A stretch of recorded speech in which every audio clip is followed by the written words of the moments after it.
all other states too should acquire something that can help the security situations. Every state, whether they like it or not, they will be managing the state police very soon. So they need to find a way to produce, to get them equipped.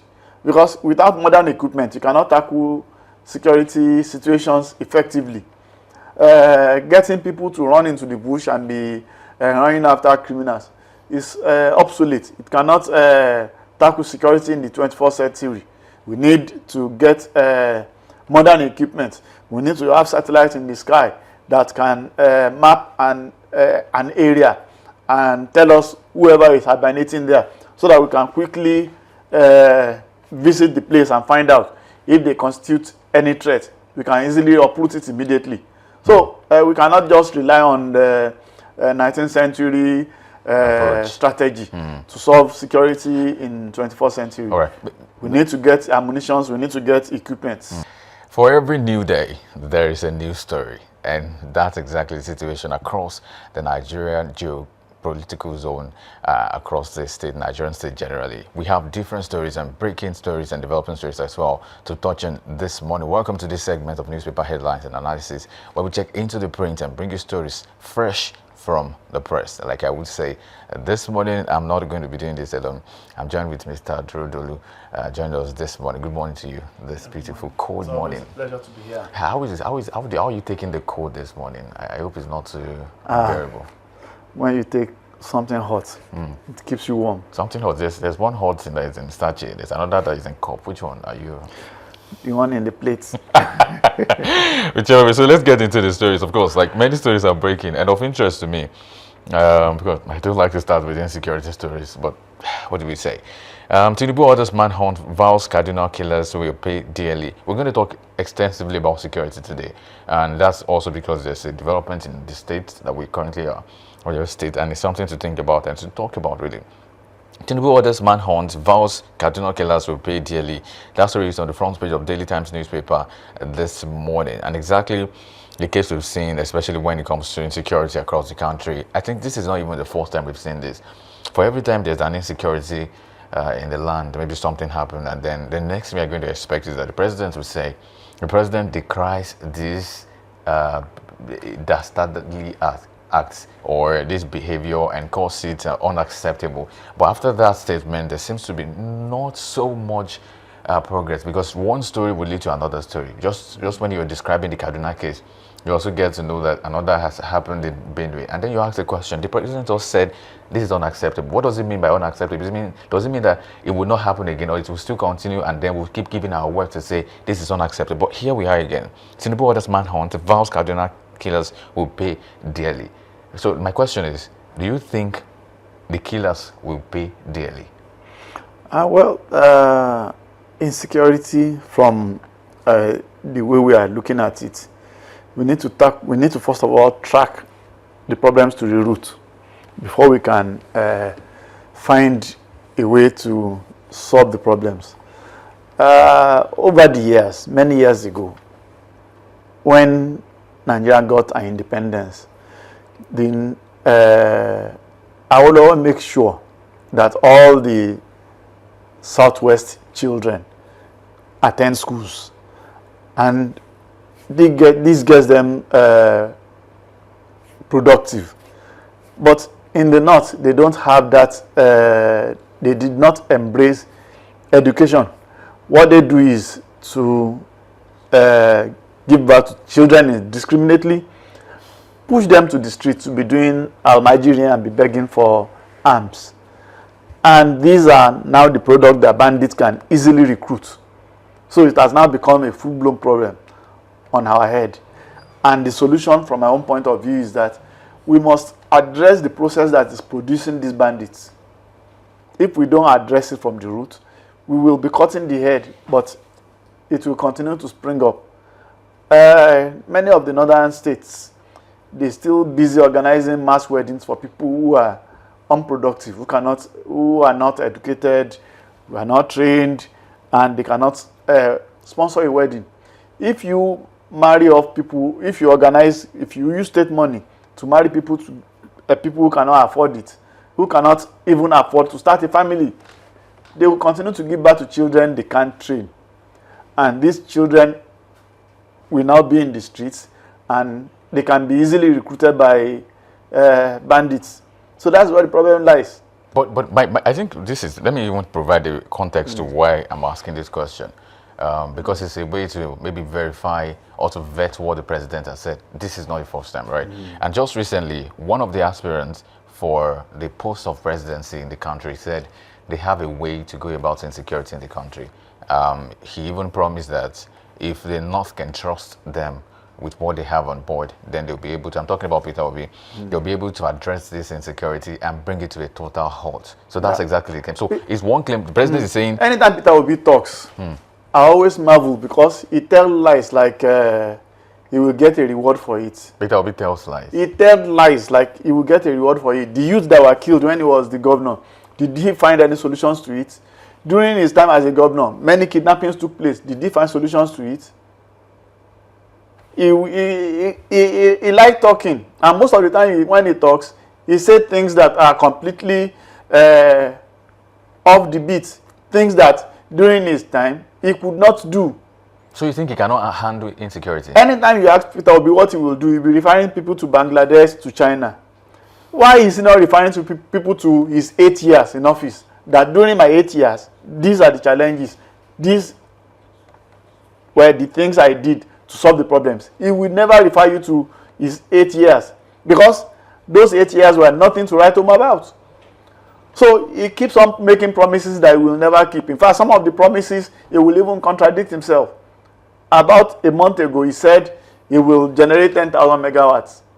But day before yesterday, or the interview he granted just during the last weekend, he said it is impossible to generate electricity. 24-hour power. He said it is impossible. But I think he did not go back on his word of the 10,000 megawatts that he promised. He said it is impossible to build those power plants in 4 years.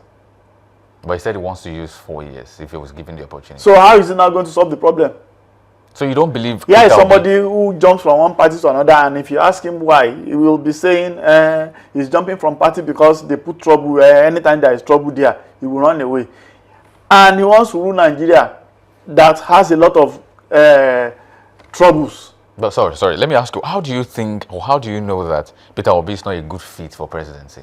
Because his 8 years as a governor is nothing to write home about. He cannot even boast of it. Is it not true that all things are passed away? Maybe he's a new man now. Maybe he has learned so much in the space. So we should not entrust Nigeria to somebody who is not well tested, who doesn't have any antecedents of leadership. He was a governor in Anambra. And he could not tell us one specific thing he achieved. The last interview he granted, they asked him did he he should name the schools he built. After he rambled, he said he cut grasses of one university. He did not build any school for 8 years. There was an interview where they asked him about the schools he built. He said he didn't build any school. Later he said he did more than building schools. He cut grass. Yeah, but and okay. Is that not funny? Is that not laughable? Mr. Drew, let's take it. The interview is there. Let's take it a step away from his mob, his social media mob that usually attack anybody that asks for Peter Obi's achievements. They have nothing to do than to attack you. They are social media mob. People dare them on social media that what kind of people are these? Right. You ask them to tell us what you achieve. Tell you the man you are supporting. What are the things he has done before? No, they cannot tell you he built hospitals. They cannot tell you when he was the governor, the doctors went on strike for 13 months. These are there. So if you are not coming from and till now, he has not fixed a single political party. Anytime he gets there, there's crisis, will be jumping from. He has run from so many. In fact, I've not seen anybody who jump from one party to another like Peter Obi. All right, I don't want these are to, his records. I don't so want somebody to who cannot solve the problems of political parties. people that are less than 100 people, we cannot manage them. We now want to commit the problems of 230 million people to such a person. Right. It will destroy the country. All right. So let's take it a step further now, away from Peter Obi. I want us to double down on this particular conversation. Tinubu saying he's ordering manhunt and vows cardinal killers. So my question now is it possible that anybody will come into presidency and be able to tackle insecurity in Nigeria? Because like you said, you've in a way discredited Peter Obi, that all his claims are not so profound, right? They are not things that can be trusted. But who can be trusted? Can anybody else be trusted to end insecurity in the country? We need to continue to tackle, face the problem the way we are facing it. Engage more soldiers, acquire more arms. State police will be approved very soon. When they come on board, they will be able to do more. But people are dying in numbers. Yes, they will continue to die because the process of producing these terrorists has now abated. And it's not only in Nigeria, the entire Sahel region is bedeviled with these problems. So in your opinion, what to do is to tackle it from the roots? Yes, we have to. If we don't stop the process of producing children indiscriminately, the terrorists will be able to, they will still have easy recruits on the streets. And if you observe now, most of the boys that are committing these atrocities are very young boys now. Because they are easily on the road, you can recruit them easily. And until we are able to stop that process, make sure we send people to school, make sure our people are taught on the basic things. Otherwise, these people don't value lives. I've seen somebody who was released by kidnappers some time ago.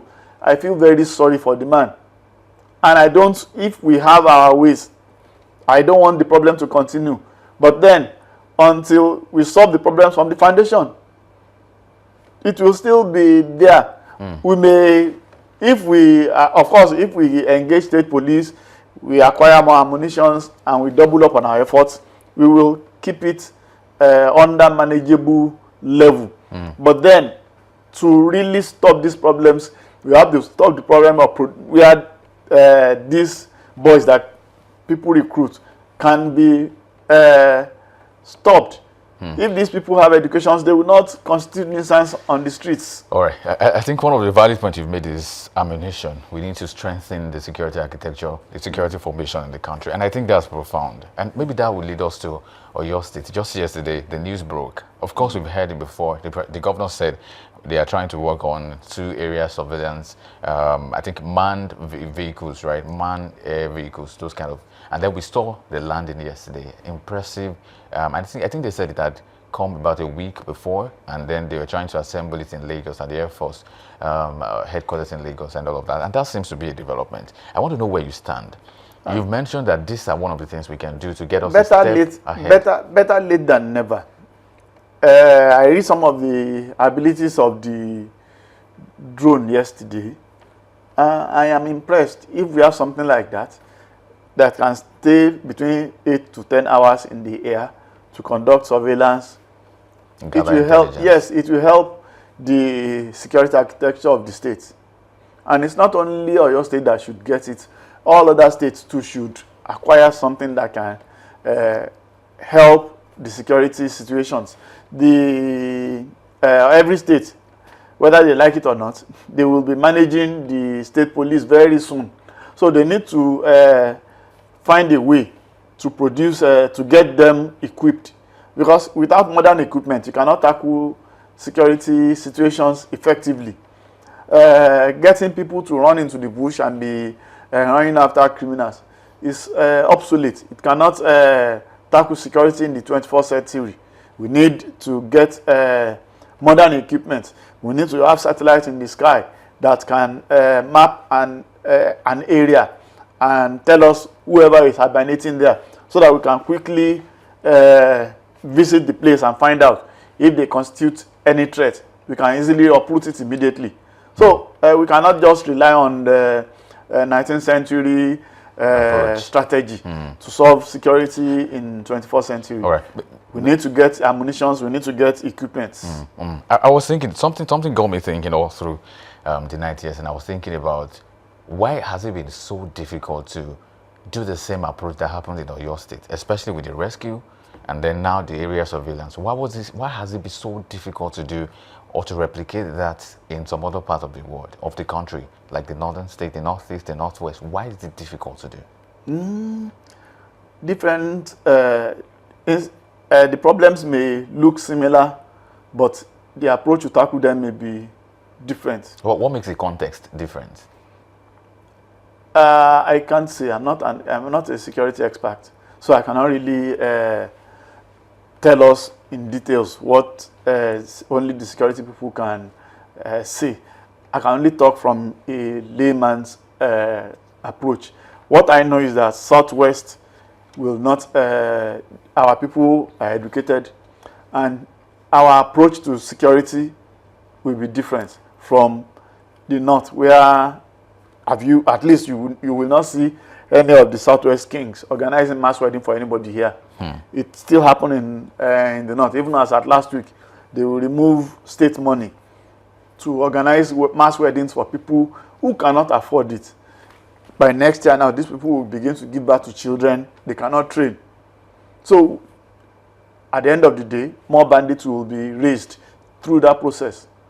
So we need to strengthen our education so that when people know they are right from wrong, there are some things they will not do. Southwest here, the people, the moment Orire incident happened, everybody have the instinct to protect their society and environment. And from there, even people living in the villages, they begins to they engage the local hunters. Everybody, the Amotekuns,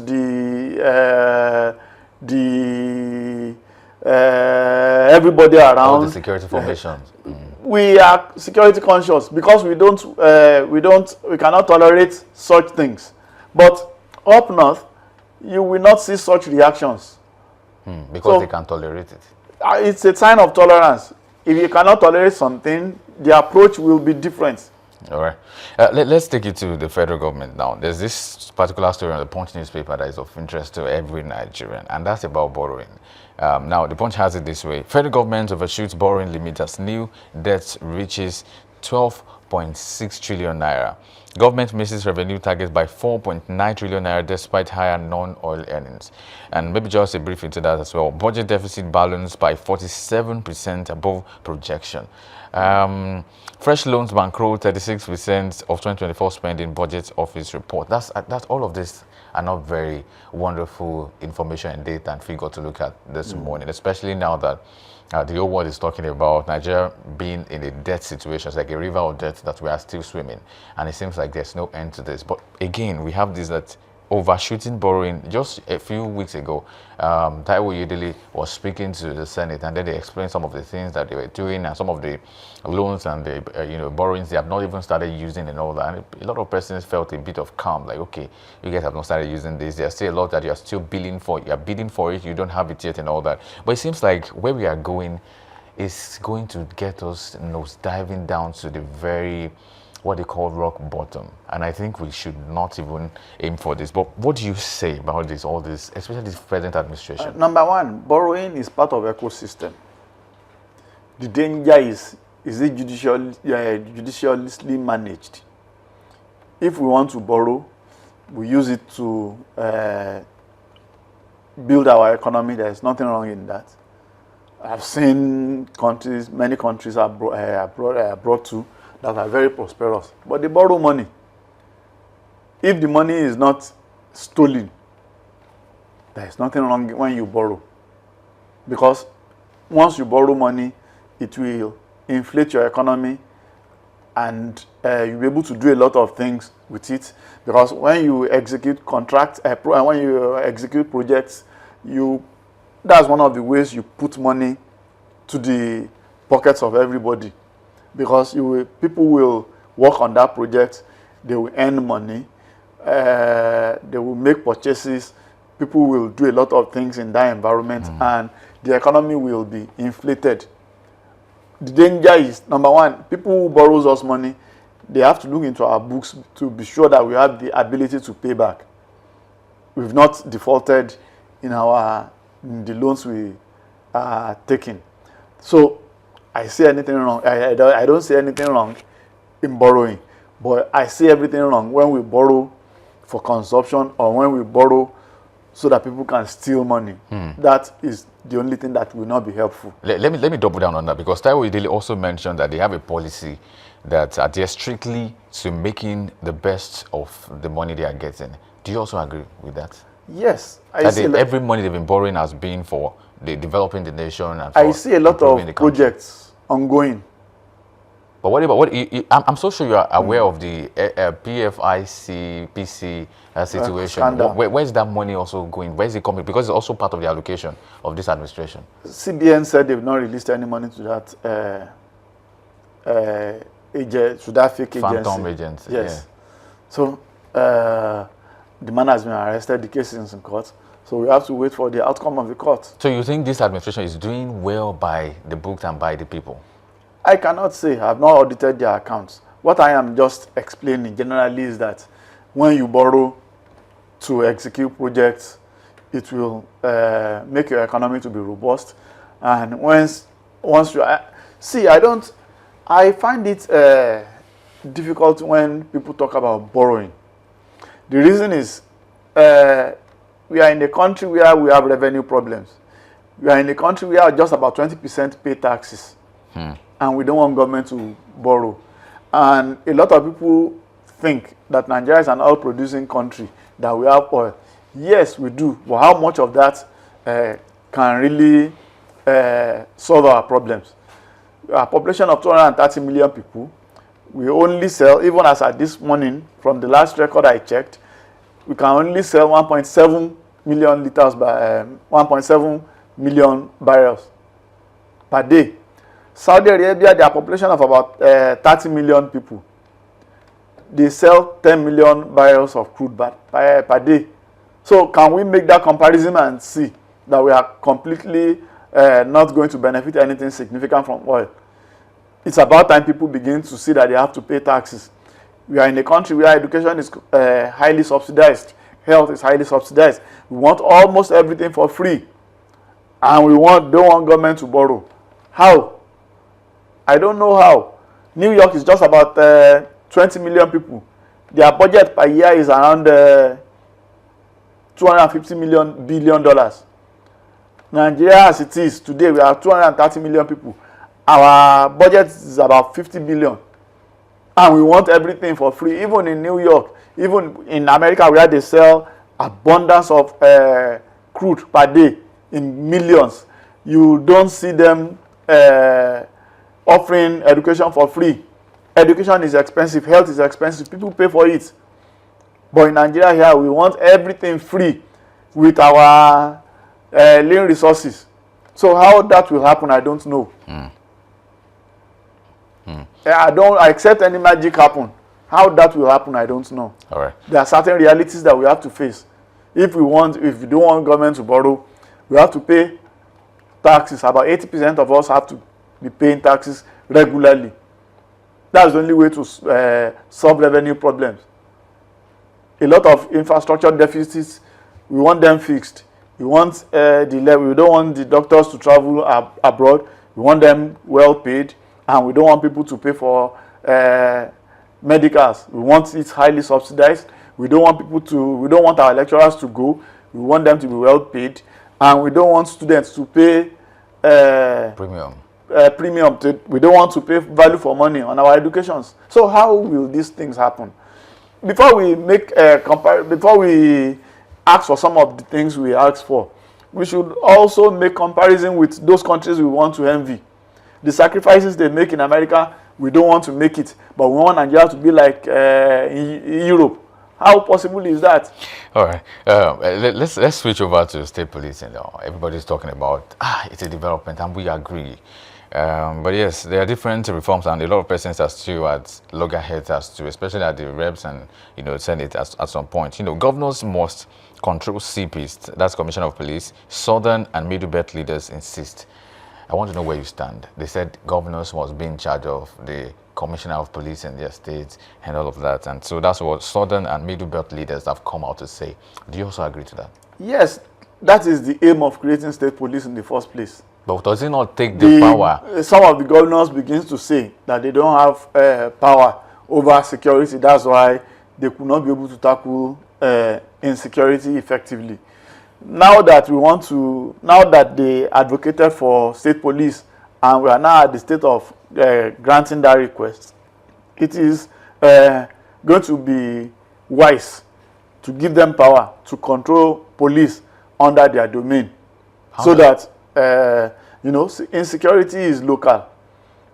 Things that are happening within a particular locality can only be tackled with people who understand the terrain better. So it's a good idea if we grant them the power. Mr. Drew, we should also put control. Exactly. Because we've seen them abuse this, like in Osho now. Many allegations are flying around that they are Motekun. They are involved in political attacks. And many allegations of such has been made, and the governor has not disproved it. So we should put tight control so that governors will not abuse that power. I think that's very profound too, because there's been that case that there's a chance for governors to now use this old power for their personal use, and probably just, especially for political situations, and just take over everything and say, yeah, every police officer, you must answer to my call and all of that. But that's one of the things that's still being discussed, and we hope that they get it right in that sector as well. I hope so too. Of course, many other things. There's supposed to be a sit-in today, and then police silent as reps ultimatum on fake agency DG expires today. We know there's supposed to be a sit-in. They're supposed to invite him. I think I read somewhere yesterday where IGP said he will produce the man today. So we should keep our fingers crossed and see.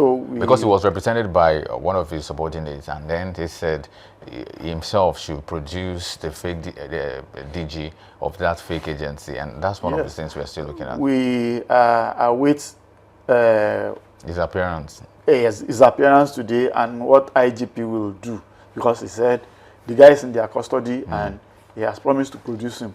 So we await his appearance today. Of course, we'll keep our fingers crossed and see what becomes of that. We want to say a very big thank you to you today, Mr. Drew, for joining us in the studio and for giving your insights on the topics we've actually stretched out this morning. It's always a pleasure. Thank you. And of course, we will now switch over to the next segment, which is Trend Watch, but that will be shortly after this break. Stay with us.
Need a professional space to bring your vision to life? Dominion Television Studios offers state-of-the-art facilities perfect for your next broadcast, commercial, corporate video, or live event.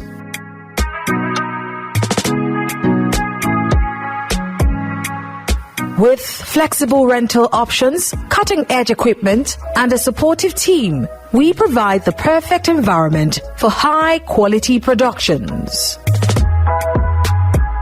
Unleash your creativity. For bookings, email us at marketing@dominion.org.ng. Call us on 0705 506 1061.